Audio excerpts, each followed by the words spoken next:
Good morning, everyone. This week's Torah portion.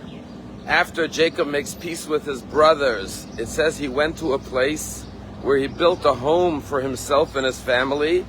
Ulemiknehu asa sukkot. And for his cattle, he built huts. And then the verse concludes by saying, and therefore he named the place Sukkot, huts. Now we all know there's a holiday called Sukkot because we build huts and we live in it for 7 days. But here we have the original Sukkot, the city, the town that Jacob named because he built a house for himself and he built huts for his cattle. And the question is, if he built a home for himself and his family, why did he name it after the huts that he built for the cattle? He should have named it for the home. He should have called it the city of homes, Batim. Why Sukkot for the cattle? And one beautiful answer came to light this week. You see, on Monday, the cover of the local Palm Beach Post was a big picture of a dog by the name Trooper.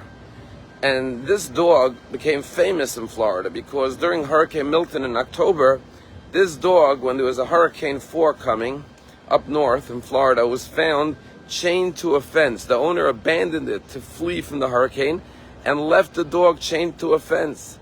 And this was very shocking to see this animal cruelty. And all of Florida fell in love with this dog, and since it was found by a trooper, it was named Trooper. And they found the owner and they pressed charges against him. And the cover of the local paper was that Trooper finally found a home and now has a mother and a father and a brother and another dog in the home, and it's in a happy environment. And this is the same morning that Syria fell and the rebels took over Syria. And I asked myself, why is this on the cover of the newspaper when there's a revolution going on in Syria as a major country is collapsing? And it just shows us once again what the Torah tells us. We have to show compassion for animals who are defenseless. The fact that Jacob built a home for his family, that's natural. Everyone builds a home. Everyone finds a place for their family to live. There's nothing unusual about that. There's nothing extraordinary or spectacular about that. That's normal for human nature to want to find a home for your family. The fact that Jacob was the first one who said, I don't want my animals to suffer all day in the heat. I want to find them a shady place. I want to build for them a hut. That was what the Torah is saying was unique. That's what Jacob's teaching us by naming the place Sukkot. When Jacob looked at the town, he saw the homes and the tents, the huts. He said, I'm going to name it for the huts because that is going beyond the natural instinct to just care for ourselves, but to care for creatures that are God's creations that need protection. If this is the case with animals that are defenseless, how much more so our fellow human beings that are in the image of God? We see a human being who is vulnerable, who is weak, who is in pain. We have to care for every human being and make sure that we give them that protection, that shade, that comfort, that strength that they need. Last night I was in Miami for the Jerusalem Post Summit. I ran into an old friend of mine.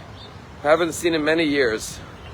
And I reminded him of something that he remembered vividly. He's from Toronto, and one summer we spent in Toronto in the camp, in a day camp as counselors. And his father and mother were very wealthy philanthropists, renowned in the Toronto community. And Shabbat afternoon we would go eat at his home. And it was a beautiful, luxurious home.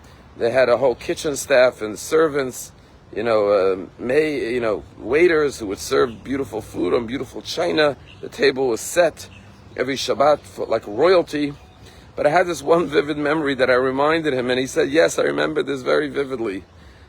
There was a man in the community, he was practically homeless. He was poor. He was never dressed properly.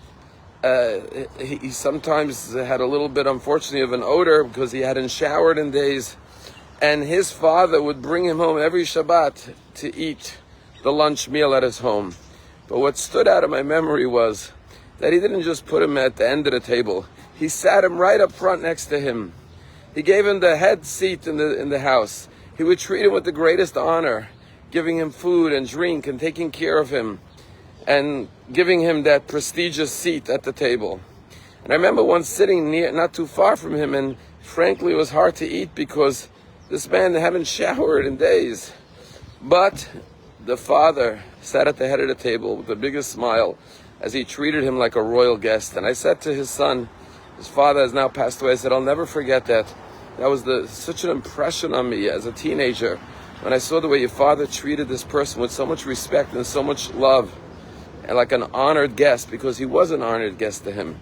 Just because someone is down and out, on the contrary, that means you should show them more love and more concern, because they're more vulnerable and more in need of that self-esteem and that respect. Have a wonderful day.